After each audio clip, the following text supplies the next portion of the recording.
दरबार में पधार रहे हैं।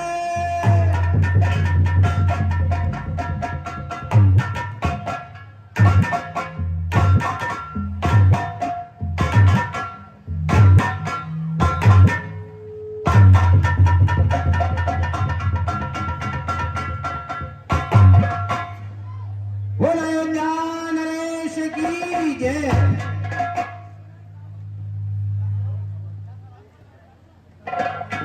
अलिए मंत्री सुमंत जी महाराज, कहो मेरी प्रजा का क्या हाल है। मंत्री सुमंत, पहले मेरी बात सुनो। मेरी प्रजा हर प्रकार से अपना कार्य तो कर रही है। ब्राह्मण मंडली, शासन मंडली के साथ कहीं कोई अत्याचार तो नहीं हो रहा है। हमारे प्रजावासियों को कोई सता तो नहीं रहा है। आप बताइए।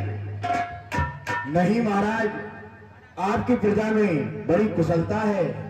महाराज, आपके प्रताप से शत्रु सर झुकाते हैं, न्याय और यश का डंका बजाते हैं।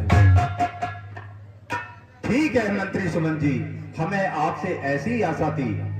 बजे ताली युगल कर से नेम यही सदा से है। प्रजा है जब भी राजा से, तो राजा भी प्रजा से है।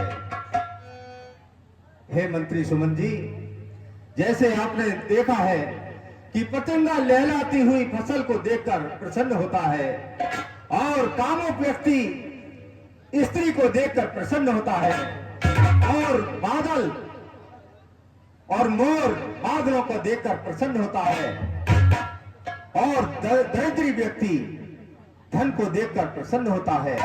उसी प्रकार मंत्री वर सुमन जी, राजा भी अपनी प्यारी प्यारी प्रजा को देखकर प्रसन्न होता है। महाराज, आपके प्रताप से हर घर में है आबादानी। सिंह और बकरी भी एक घाट पीते हैं पानी। आज पता नहीं मेरा मन क्यों व्यथित है और मन कई दिनों से उदास है। मैं बहुत ही विचलित हो रहा हूँ। जनक पुरी में राम का और जब से हुआ विवाह, आया तब से अवध में नया चाओ सा।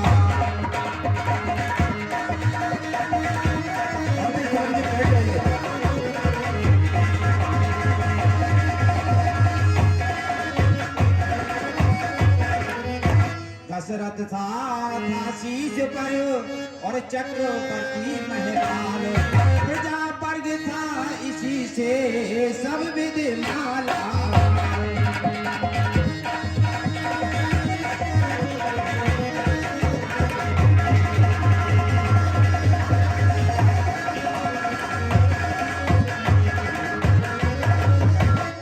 एक दिवस अचानक मंत्री सुमन जी, आप किसी को भेजकर महलों से एक दर्पण मंगवाइए।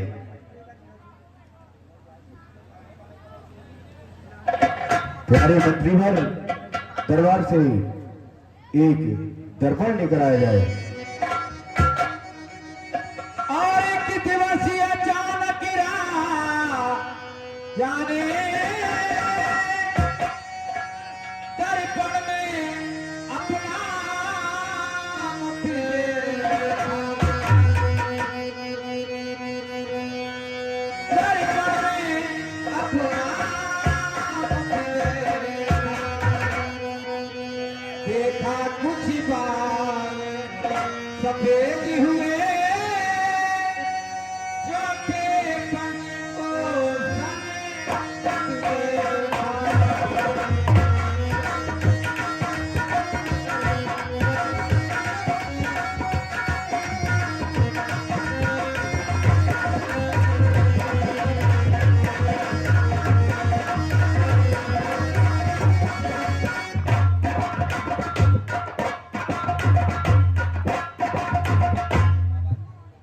मंत्री सुमन जी,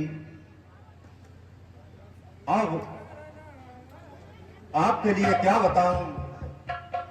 दशरथ क्या करता है, ये तो माया का चेहरा है।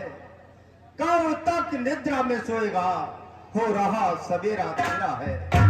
मेरा मेरा करते करते दिन जैसा निश्चिन ढलता है, बदली ने रंगत बदली है, सूरज पश्चिम को चलता है।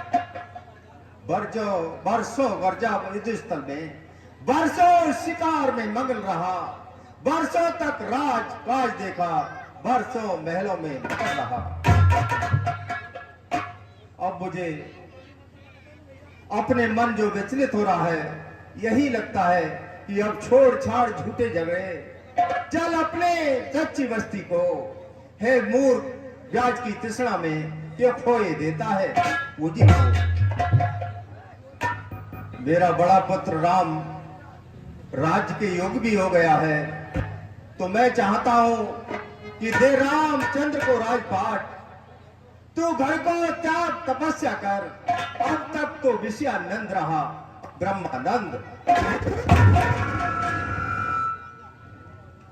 और हाय आशा त्रिपुरा पे के नजर आते हैं,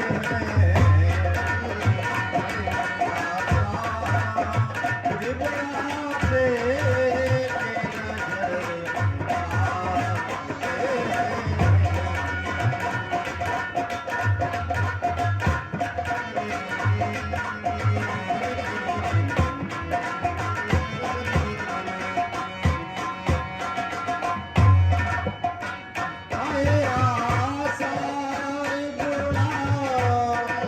के नजर आते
और कह रही दिल साफ करो,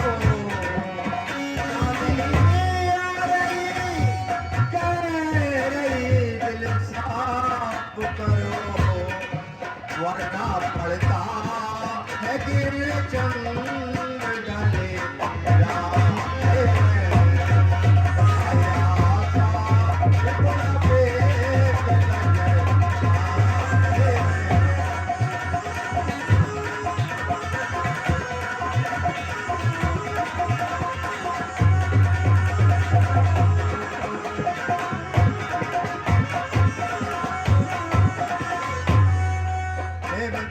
जी।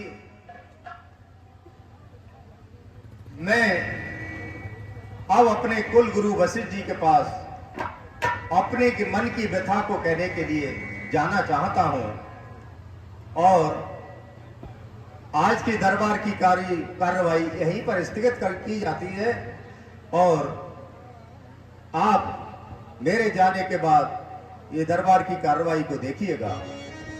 जैसी आपकी इच्छा महाराज।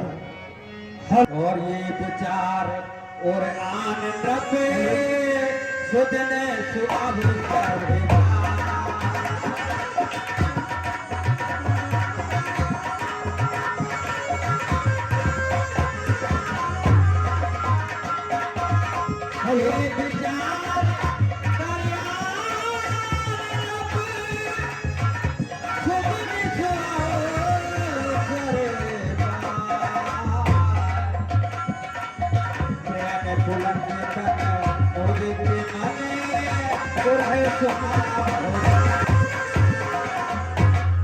हृदय में ये विचार लाकर युवराज पद देने का निश्चय कर राजा दशरथ जी सुविधिन और सुंदर समय पाकर प्रेम से पुलकित शरीर हो आनंद मन से इस प्रकार दशरथ रहे कुछ सप्ताह उदास। बड़े सवेरे एक दिन गए गुरु के पास। गुरुदेव को दशरथ का प्रणाम स्वीकार हो। चलिए कहो राजन, आओ स्थान ग्रहण करो। कहो कैसे आना हुआ और चेहरे पर उदासी कैसी है? अयोध्या नरेश राजा दशरथ अपने कुलगुरु वशिष्ठ के पास पहुंच जाते हैं। हृदय बहुत व्यथित है। करुण दृश्य और अविनाशी के मन मोरे अब अविनाशी एक मन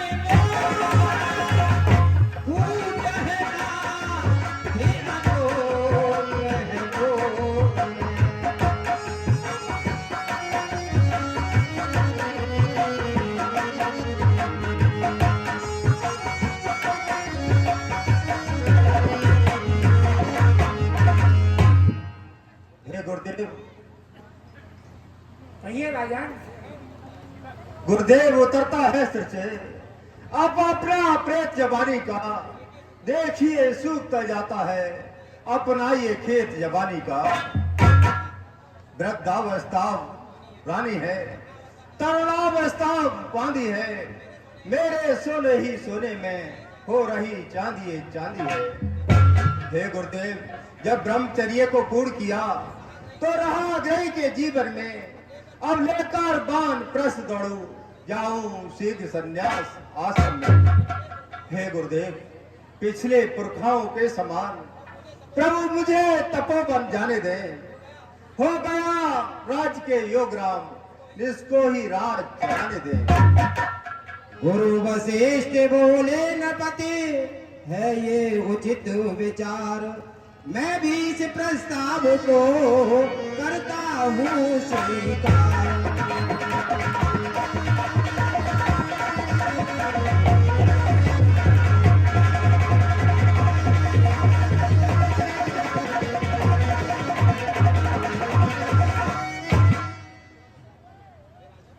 हे राजन, आप चिंता ना करें।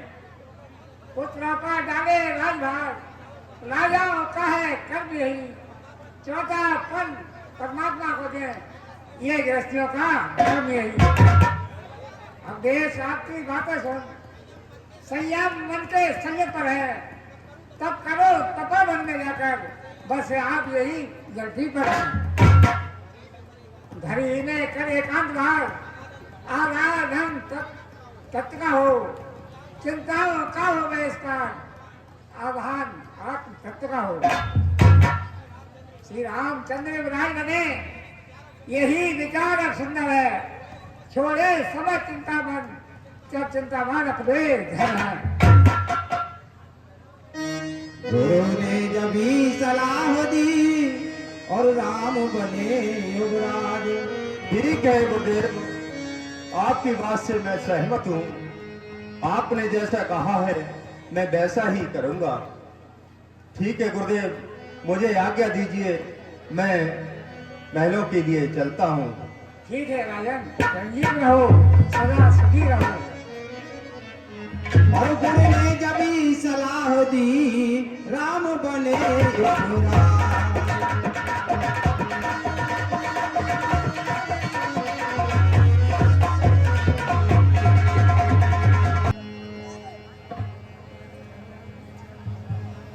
है मेरे प्रजावासियों, मैंने ये सभा इसीलिए बुलाई है कि मेरा बड़ा पुत्र राम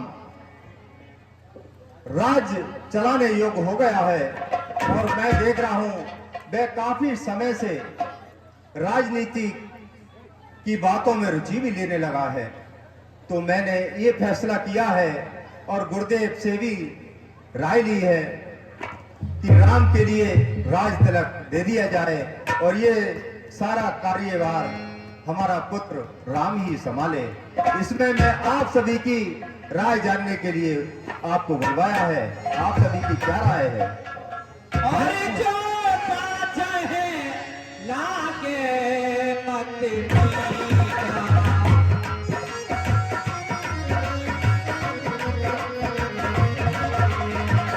जो बात है मत लागे मीठा। कहो हर्ष ये राम है मीठा।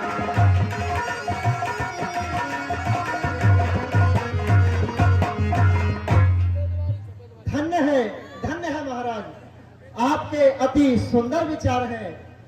हम सब प्रजाजन वासियों को, अयोध्या वासियों को राम बहुत ही प्यारे हैं। वो यदि और यदि श्रेष्ठ है उठे सभी पुकार। इस प्रकार सबको हुआ ये विचार स्वीकार। अयोध्या वालों फूल बरसाओ, राजा राम बनेंगे, राजा राम बनेंगे।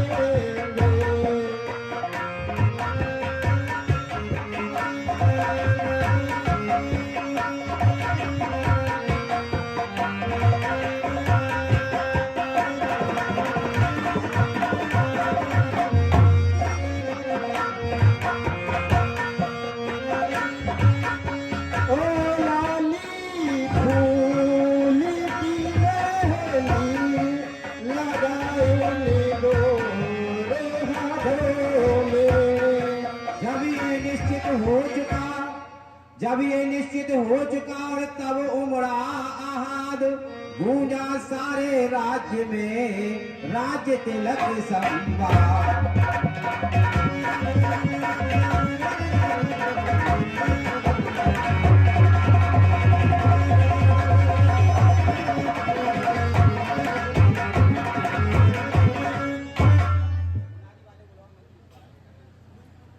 है प्रजावासियों, मुझे आप सभी से ऐसी आशा थी कि आप अपनी सहमति अवश्य दोगे, हम सभी सहमत हैं क्योंकि महाराज। मेरा बेटा राम सभी का प्रिय है। हे मंत्रीवर सुमन जी, जी महाराज। मुनादी करने वालों से सारे नगर में ढिंढोरा पिटवा दिया जाए कि कल हमारे बड़े पुत्र राम का राज अभिषेक होगा और हमारी सारी इस अयोध्या नगरी के लिए दुल्हन की तरह सजा दिया जाए।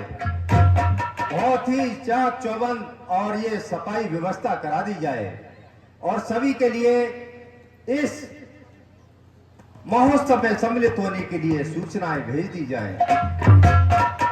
जैसी आज्ञा महाराज। ठीक है। अरे आओ मिलकर खुशी मनाए, गाए मंगल चार, राजा राम बनेंगे, राजा राम बनेंगे। आओ मिलकर खुशी मनाए, गाए मंगल चार, राजा राम बनेंगे। ये गंगावासियों, कहिए मंत्रीगण। मुनादी वाले कहाँ हैं भैया? उनको जरा बुला दें। अच्छा, हम अभी उन्हें बुला करके लाते हैं। कल महाराज के बड़े पुत्र का राज्याभिषेक होगा और वो अयोध्या के राजा बनेंगे।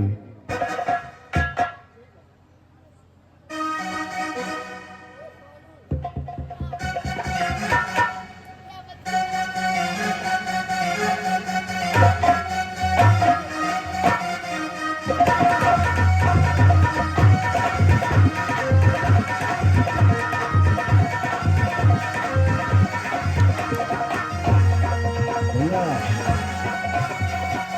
कहिए मंत्री जी। भैया मुनादी वाले कहिए मंत्री जी। अयोध्या नगरी में आज ढिढोरा पिटवा दिया जाए। कल महाराज के बड़े पुत्र का राज्याभिषेक होगा। सच में? हाँ जी। ठीक है, ये काम तो हम निस्वार्थ करेंगे, बिना दक्षिणा के करेंगे। हाँ साहब, अयोध्या का कोई भी क्षेत्र बचना नहीं चाहिए, हर क्षेत्र में सूचना पहुंचनी चाहिए। बहुत अच्छा है, हमारे युवराज श्री राम का राज्याभिषेक हो रहा है, इससे ज्यादा खुशी की कोई बात ही नहीं है। मम्मा तो घर में फ्री में करेंगे। आपके लिए आपके कार्य को देखते हुए जो भी मुनासिब मुद्राएं होंगी वो आपको दरबार से प्रदान हो जाएंगी।